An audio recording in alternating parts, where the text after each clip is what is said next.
Assalamualaikum warahmatullahi wabarakatuh. Halo anak-anak semuanya. Di video kali ini kita akan belajar tentang konsep nilai mutlak. Apa sih yang dimaksud dengan nilai mutlak itu? Kemudian contohnya seperti apa ya? Untuk menjawab pertanyaan ini, mari perhatikan ilustrasi cerita berikut ini. Kenalkan, ini adalah Cuplis. Dia suka sekali berjalan. Suka banget yang namanya jalan kaki. Hari ini, ia akan jalan-jalan santai di sekitar rumahnya. Mula-mula, ia berjalan ke arah kanan sejauh 1 meter. Kemudian, ia berjalan lagi ke arah kanan sejauh 2 meter. Selanjutnya, ia berbalik arah dan jalan ke arah kiri sejauh 5 meter. Perhatikan bahwa posisi Cuplis yang awalnya tadi tepat di depan rumah, sekarang berpindah posisi agak ke kiri. Ilustrasi cerita ini, bila kita gambarkan secara matematis, gambarnya akan berubah menjadi seperti ini.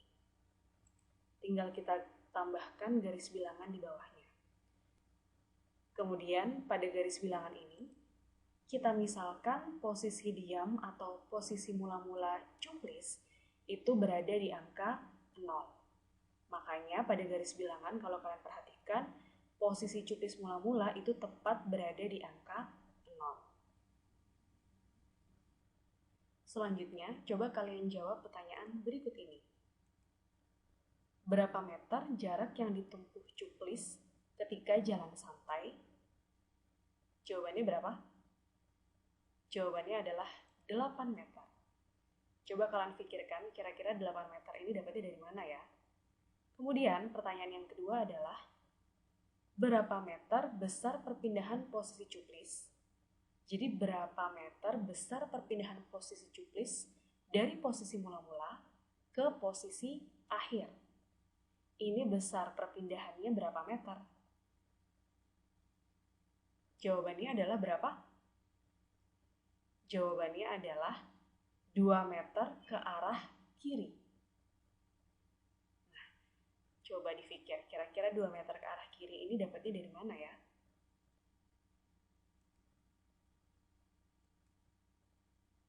Nah, dari pertanyaan tadi, ada dua istilah yang muncul. Yang pertama adalah jarak, kemudian yang kedua adalah perpindahan. Bedanya apa sih jarak dengan perpindahan?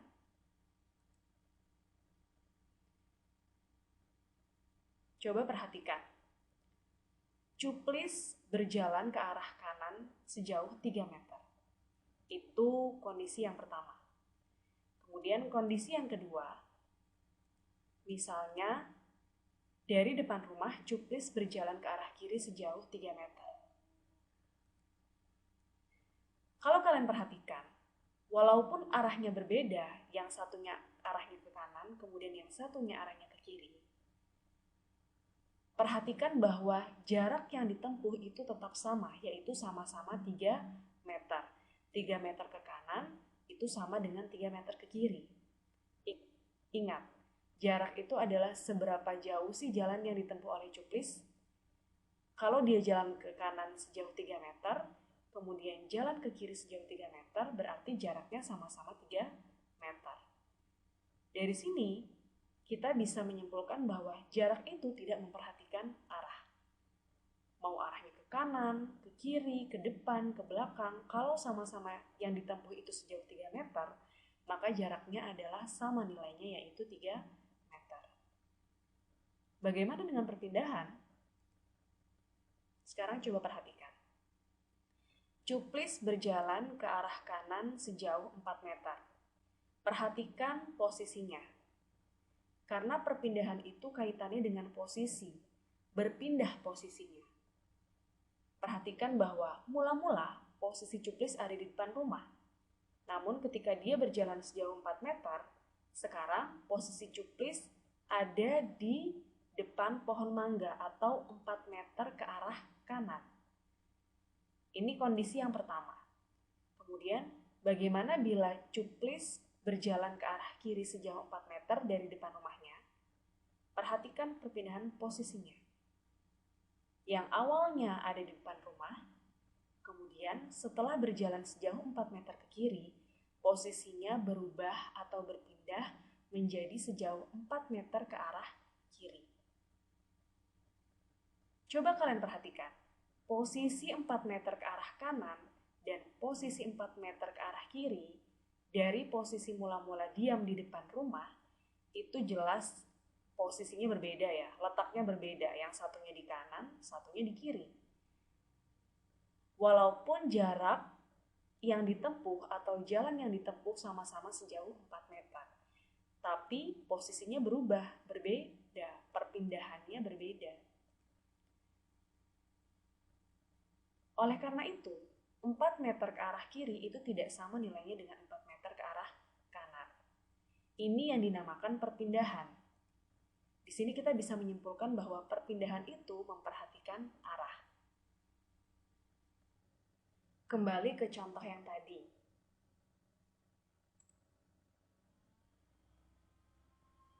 Pada perpindahan, karena perpindahan itu memperhatikan arah, maka untuk membedakan arahnya kita definisikan sebagai berikut. Arah ke kanan itu searah dengan sumbu X positif. Makanya kalau kalian perhatikan pada garis bilangan, arah ke kanan ini nilainya adalah positif.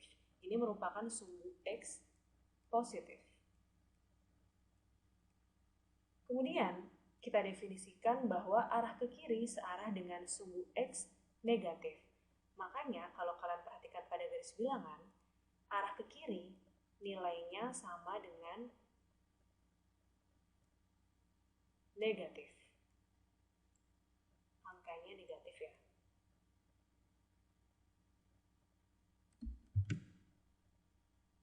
Kemudian, pertanyaan sebelumnya, berapa meter besar perpindahan posisi cuplis dari posisi mula-mula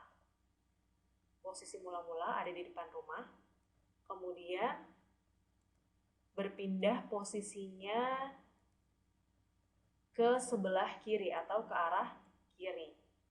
Kalau kalian perhatikan, posisinya ini berpindah sejauh 2 meter ke arah kiri. 2 meter ke arah kiri. 2 meter ke arah kiri ini, kalau kita perhatikan pada garis bilangan, maka nilainya sama dengan negatif 2. Ini ya, nilainya sama dengan negatif 2. Perhatikan posisi akhirnya tepat berada di angka negatif 2. Nah, negatif 2 ini dapatnya dari mana sih? Dapatnya dari sini. Mula-mula cuplis berjalan ke arah kanan sejauh 1 meter. Karena ke arah kanan itu searah dengan sumbu X positif, maka nilainya adalah positif 1. Di sini nilainya positif 1. Kemudian cuplis berjalan lagi ke arah kanan sejauh 2 meter. Karena ke arah kanan, maka nilainya positif lagi, yaitu positif 2. Jadi 1 ditambah 2. Selanjutnya, cuplis berbalik arah, berjalan ke arah kiri sejauh 5 meter. Karena dia berbalik arah ke kiri, maka nilainya negatif. Jadinya di sini ditambah negatif 5. Ingat ya, perpindahan arah kanan dan kiri nilainya berbeda. Selanjutnya kita operasikan seperti biasa. 1 ditambah 2, kemudian plus ketemu min, jadinya min. Kemudian kita operasikan seperti biasa, 1 ditambah 2 sama dengan 3, 3 dikurang 5 sama dengan negatif 2. Nah, ini kalau misalnya kita ucapkan dengan bahasa, itu sama dengan 2 meter ke arah kiri. Sama dengan ini, 2 meter ke arah kiri itu sama dengan negatif 2. Kemudian untuk jarak, karena jarak itu tidak memperhatikan arah, maka jalan ke arah kanan maupun jalan ke arah kiri itu nilainya sama-sama positif. Jadi jarak itu nilainya selalu positif, jarak tidak pernah negatif nilainya. Oke, pertanyaan tadi, berapa meter jarak yang ditempuh cuplis ketika jalan santai Totalnya adalah 8 meter. Dia berjalan sejauh 8 meter. 8 meter ini dapatnya dari mana? Dapatnya dari sini. Karena mula-mula ia berjalan ke arah kanan 1 meter, maka 1, kemudian ditambah jalan lagi 2 meter, ditambah 2, kemudian jalan lagi berbalik arah ke kiri sejauh 5 meter, berarti ditambah 5. Ke kanan dan ke kiri nilainya sama-sama positif, karena jarak tidak memperhatikan arah. Maka kita tinggal jumlahkan saja, 1 ditambah 2, ditambah 5 hasilnya 8. Maka ketemu jarak yang ditempuh cukis adalah 8 meter. Nah, konsep jarak ini merupakan konsep nilai mutlak. Jadi contoh nilai mutlak di dunia nyata itu adalah jarak. Nilainya selalu positif. Nah, bagaimana sih tanda nilai mutlak secara matematis? Tandanya seperti ini. Nah, tandanya itu yang mana sih? Yang ini loh. Ibu ambil satu contoh. Di sini ada angka 2 diapit 2 garis tegak atau 2 garis lurus. Tanda 2 garis tegak ini merupakan tanda nilai mutlak. Ada angka 2 di dalamnya, ini kita cara bacanya adalah nilai mutlak 2. Nah, karena jarak itu nilainya selalu positif dan merupakan nilai mutlak, maka kita beri tanda mutlak. Mutlak, nilai mutlak 1 itu nilainya sama dengan 1, nilai mutlak 2 nilainya sama dengan 2, kemudian nilai mutlak negatif 5 karena dia jalan ke arah kiri. Kalau tadi konsepnya perpindahan itu harusnya negatif ya, karena untuk membedakan arah, maka dimutlakkan. Hasilnya adalah positif 5. Nah, maksudnya seperti apa sih? Nah, agar lebih jelasnya, perhatikan penjelasan berikut ini. Karena konsep nilai mutlak itu sama dengan jarak, maka secara geometris nilai mutlak suatu bilangan adalah jarak antara bilangan tersebut dengan 0 pada garis bilangan. Ingat aja, konsep nilai mutlak itu sama dengan jarak. Jadi, nilai mutlak suatu bilangan itu adalah jarak antara bilangan tersebut dengan 0 pada garis bilangan. Agar lebih jelasnya lagi, perhatikan soal berikut ini. Mari kita jawab bersama-sama. Tentukan nilai mutlak bilangan real berikut ini menggunakan garis bilangan. Yang pertama adalah nilai mutlak 3. Pertama, gambar dulu garis bilangannya. Ingat tadi artinya secara geometris bahwa nilai mutlak dari 3 itu berarti jarak antara bilangan 3 dengan 0 pada garis bilangan. Jarak antara 0 dengan angka 3 itu ada berapa sih? 1, 2, 3. Ibu coret ya biar bisa kelihatan lebih jelas. Ini ya jaraknya 1, 2, 3. Maka jawabannya adalah 3. Kemudian soal yang kedua, nilai mutlak dari 0 adalah berapa? Gambarkan dulu garis bilangannya. Nilai mutlak 0 berarti jarak antara 0 dengan 0 pada garis bilangan. Atau jarak antara 0 dengan dirinya sendiri. Coba kalian perhatikan.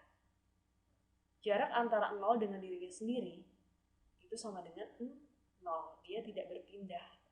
Berarti nilai mutlak dari 0 adalah 0. Kemudian, nilai mutlak dari negatif 5 adalah berapa? Kita gambarkan garis bilangannya. Nilai mutlak dari negatif 5 berarti jarak antara negatif 5 dengan 0. Jarak antara negatif 5 dengan 0. Kita hitung ya. 1, 2, 3, 4, 5. Berarti jawabannya adalah 5. Kemudian, nilai mutlak dari setengah. Kita gambarkan garis bilangannya. Nilai mutlak dari setengah berarti jarak antara setengah dengan 0.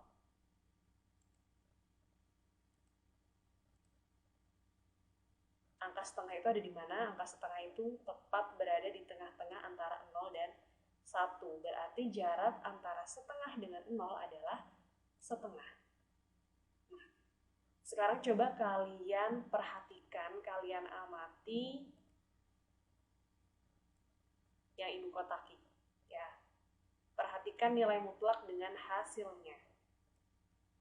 Kalau kalian perhatikan, ketika nilai mutlak dari angka yang lebih dari atau sama dengan 0, hasilnya adalah dirinya sendiri. Jadi kalau misalnya angka di dalam tanda mutlak ini adalah angka 0 atau lebih dari 0, itu hasilnya adalah dirinya sendiri. Benar apa enggak? Nilai mutlak dari 3, hasilnya adalah dirinya sendiri, 3. Nilai mutlak dari 0, hasilnya adalah dirinya sendiri, 0. Kemudian nilai mutlak dari setengah adalah dirinya sendiri, yaitu setengah. Sedangkan ketika nilai mutlak dari bilangan negatif, hasilnya adalah lawan dari bilangan negatif itu. Nilai mutlak dari negatif 5 itu lawannya dari negatif 5. Lawannya negatif 5 adalah positif 5. Nah, dari sini kita temukan definisi nilai mutlak sebagai berikut. Misalkan X adalah bilangan real. Tanda seperti ini, X diapit 2 garis tegak atau tanda mutlak, itu dibaca nilai mutlak X. Didefinisikan sebagai berikut. Nilai mutlak X itu hasilnya atau nilainya kemungkinan ada 2. Kemungkinan yang pertama adalah hasilnya X itu sendiri jika X lebih besar dari atau sama dengan 0. Kemudian kemungkinan yang kedua adalah nilainya negatif X jika X-nya kurang dari 0. Bisa dibayangkan nggak? Sama seperti contoh yang tadi. Nilai mutlak dari 3. Nah, perhatikan bahwa karena 3 itu lebih besar dari 0, maka hasilnya adalah dirinya sendiri, yaitu 3. Kemudian misalnya negatif 6. Karena negatif 6 itu kurang dari 0, maka nilai mutlaknya adalah negatif dari negatif 6. Negatif dari negatif 6 itu sama aja dengan negatif 1 dikali 6. Negatif 1 dikali negatif 6. Negatif 1 dikali negatif 6. Negatif dikali negatif hasilnya positif. 1 dikali 6 hasilnya 6. Berarti jawabannya adalah 6. Sesuai dengan definisi, bukan? Kalau masih belum jelas, perhatikan. Nah, dari definisi tadi kita peroleh kalau nilai mutlak dari 3, karena 3 lebih besar dari 0, maka hasilnya adalah dirinya sendiri, yaitu 3. Kemudian nilai mutlak dari 3/4, karena 3/4 lebih besar dari 0, maka hasilnya dirinya sendiri, 3/4. Kemudian nilai mutlak dari negatif 5, karena negatif 5 kurang dari 0, maka nilai mutlaknya adalah negatif 5, atau negatif dari negatif 5. Hasilnya adalah 5. Negatif dikali negatif, ini sebenarnya ada tanda kali ya di dalamnya. Berarti negatif dikali negatif hasilnya positif 5.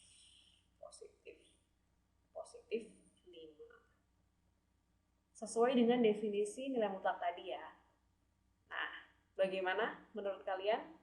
Apakah sudah paham tentang konsep nilai mutlak? Cukup sekian materi tentang konsep nilai mutlak pada video kali ini.